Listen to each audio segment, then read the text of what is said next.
یہاں تک کہ امیہ بن خلف نے حضرت بلال رضی اللہ عنہ کو گرم ریت پر گھسیٹا، سینے پر گرم اور دہکتا پتھر اور نیچے تپتی گرم ریت۔ یہ کیسا ظلم تھا؟ کس وجہ سے تھا؟ حضرت خبیب کے جسم کو گرم کنگھیوں سے اچھیلا گیا، گرم کوئلوں پر لٹا کر کوئلوں کو ان کے جسم کی چربی سے ٹھنڈا کیا گیا۔ یہ ایسا ظلم ہے کہ سہنے والوں کو ہی پتہ، لیکن یہاں بات عشق کی تھی۔ تو دوستو، جہاں عشق ہو زدے بیاں تو کیسی مشکل، وہاں کیسا دکھ۔ یوں 5 اور 6 نبوی میں ہجرت حبشہ کی وجہ آپ صلی اللہ علیہ وآلہ وسلم کے ساتھیوں پر بے انتہا کے ظلم و ستم کا ہونا تھا۔ 7 نبوی شیب ابی طالب میں محصوری، جو 10 نبوی تک یعنی 3 سال تک برقرار رہی۔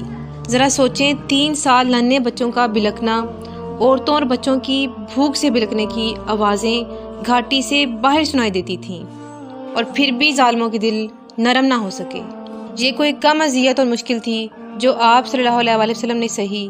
پتے کھا کر گزارا کرنا، کہیں چمڑے ابال کر ان کی راکھ بنا کر گزارا کیا جاتا ہے، تو اس بے سر عثمانی کا یہ عالم کہ ان کے ساتھ بات چیت کی اجازت نہ لین دین کی۔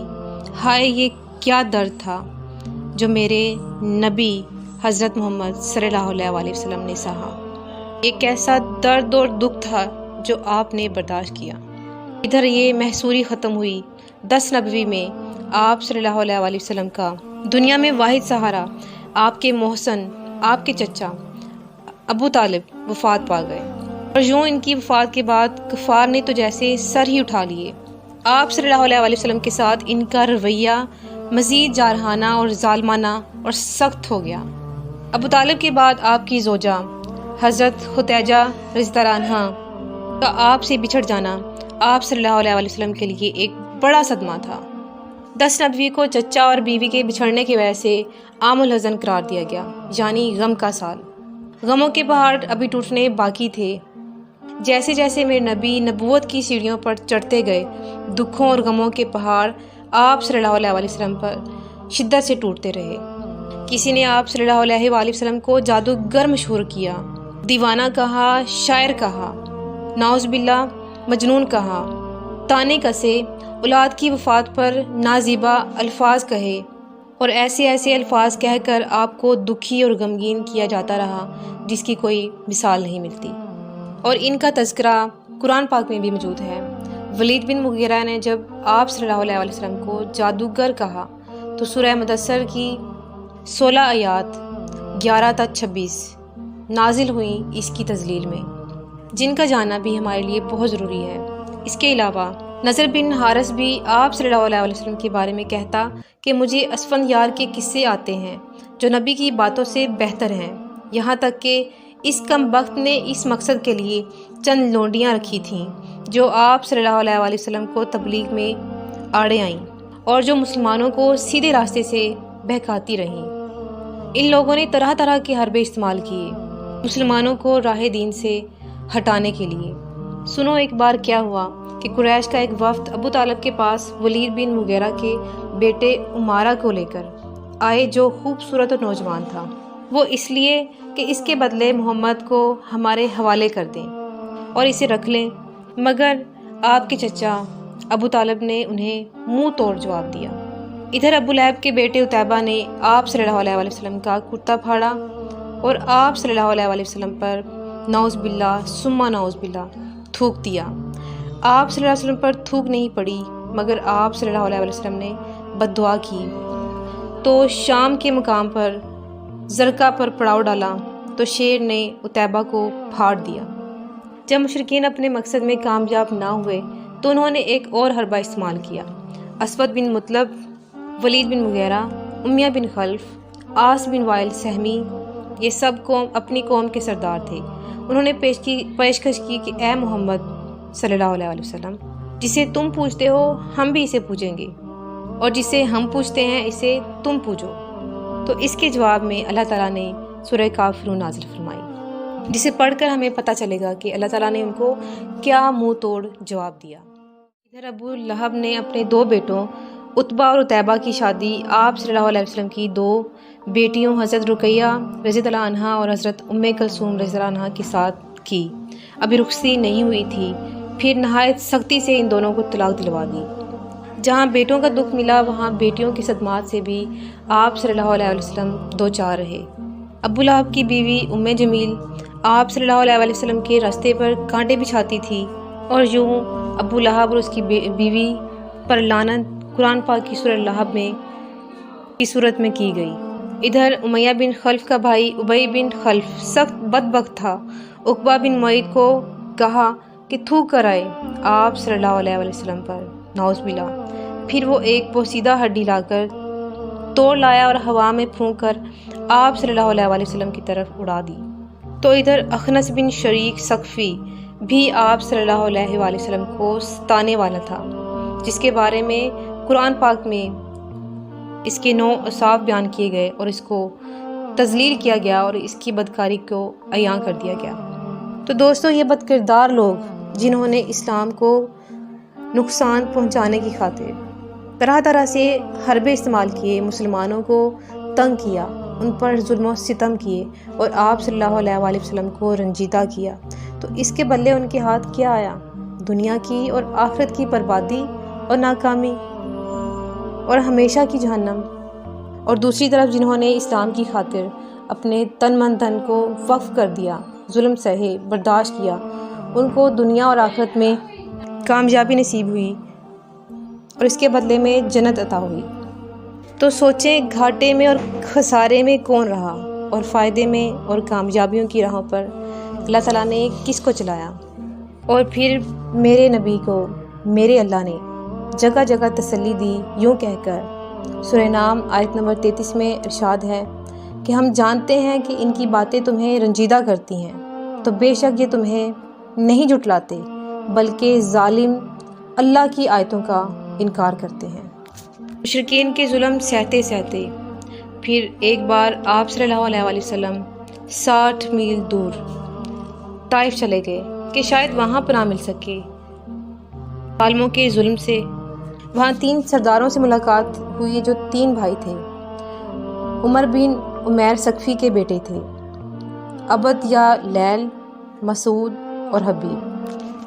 آپ صلی اللہ علیہ وسلم نے طائف میں تقریباً 10 دن قیام فرمایا، لیکن وہاں کے لوگوں نے تو یہ حال کیا کہ 3 میل اللہ کے نبی پر پتھر پڑے، یہاں تک کہ آپ صلی اللہ علیہ وسلم کا جوتوں تک لہو لہان کر دیا گیا۔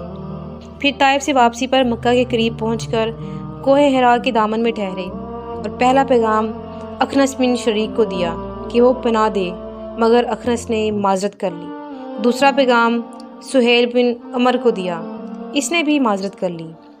پھر تیسرا پیغام معتم بن عدی کو دیا، اور پھر انہوں نے آپ صلی اللہ علیہ وآلہ وسلم کو پناہ دی۔ دوستو، حالات ایسے ہو گئے تھے کہ رہنا مشکل ہو گیا تھا، تو آپ صلی اللہ علیہ وآلہ وسلم نے حج کے دنوں میں حاجیوں کے پاس جا کر وہاں تبلیغ شروع کی کہ کسی طرح سے اللہ تعالیٰ کا پیغام ان تک پہنچایا جا سکے۔ تو سب سے زیادہ دکھ والی بات یہ ہوتی کہ قبیلے والے یہ پوچھتے کہ تیری قوم کا تیرے ساتھ کیسا معاملہ ہے، تو آپ صلی اللہ علیہ وآلہ وسلم فرماتے کہ انہوں نے تو جھٹلا دیا ہے۔ تو انہوں نے کہا کہ جب تیری قوم نے تجھے جھٹلایا ہے تو ہم تجھے کیسے سچا جان لیں؟ تو آپ صلی اللہ علیہ وآلہ وسلم بڑے دکھی دل کے ساتھ واپس آتے۔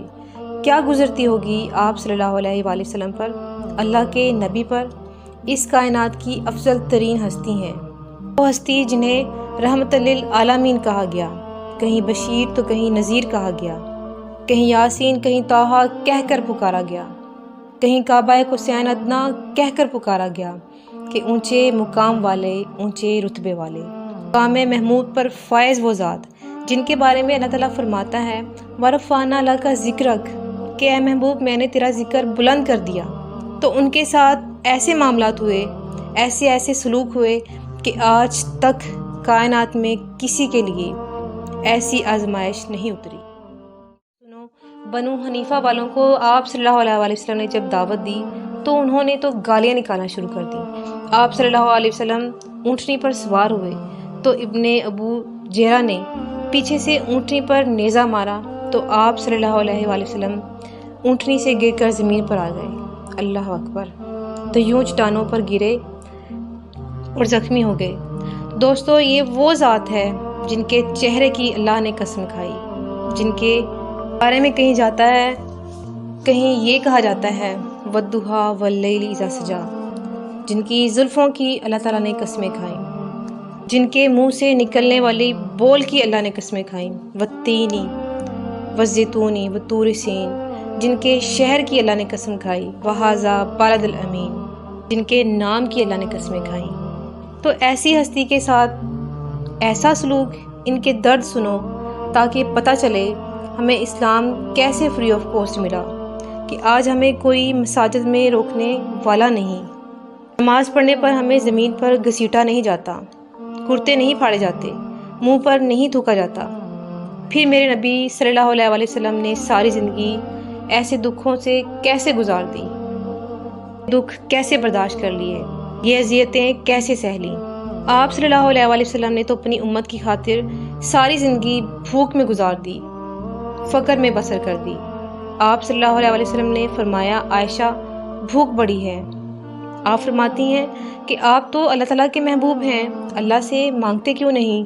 تو آپ صلی اللہ علیہ وسلم فرماتے ہیں، عائشہ نہیں مانگوں گا، میں اسی بھوک میں اللہ سے ملاقات کروں گا۔ مسجد نبوی میں ایک صحابی بھوک کی شکایت سے آیا، کپڑا ہٹاتا ہے کہ بھوک کی وجہ سے دیکھیں یہ پتھر باندھا ہوا ہے۔ تو آپ صلی اللہ علیہ وسلم نے اپنا کپڑا ہٹا کر دکھایا کہ دیکھو میں نے 2 پتھر باندھے ہوئے ہیں۔ تو دوستو، آپ صلی اللہ علیہ وآلہ وسلم ہی وہ ذات ہیں جنہوں نے اپنے گھر میں فاقوں کو قبول کیا، اپنی نسل کو ذبح ہونے کو قبول کیا، اور اپنی امت کو ایک پیغام دیا کہ ان کے دکھوں کو آسان کر دیا جائے۔ یہ امت کے لیے ایک مرہم ہے کہ وہ حرام کی طرف، سود کی طرف، بے ایمانی کی طرف اور مال کی کمی کے خوف میں مبتلا نہ ہو کر برائی کی طرف نہ پلٹ جائیں اور اس کی بہتات پر فخر نہ کرنے لگ جائیں۔ عائشہ رضی اللہ عنہا خود فرماتی ہیں کہ 2 ماہ تک ہمارے گھروں میں کبھی چولہا نہ جلتا تھا۔ تو قابل غور بات یہ ہے کہ ساری زندگی مصیبتوں اور تکلیفوں میں گزار دی، اپنی امت کے غریبوں کی تسلی کے لیے اور اپنی امت کو آسانیاں بانٹنے کے لیے سارے دکھ خود سہ لیے۔ تو سلام ہو اس ذات پر جس نے ہمارے لیے اتنا کچھ سہا اور ہمارے لیے آسانیاں کر دیں۔ لاکھوں درود، کروڑوں سلام، کروڑوں درود، اربوں سلام بروح محمد علیہ السلام صلی اللہ علیہ وآلہ وسلم۔ شکریہ۔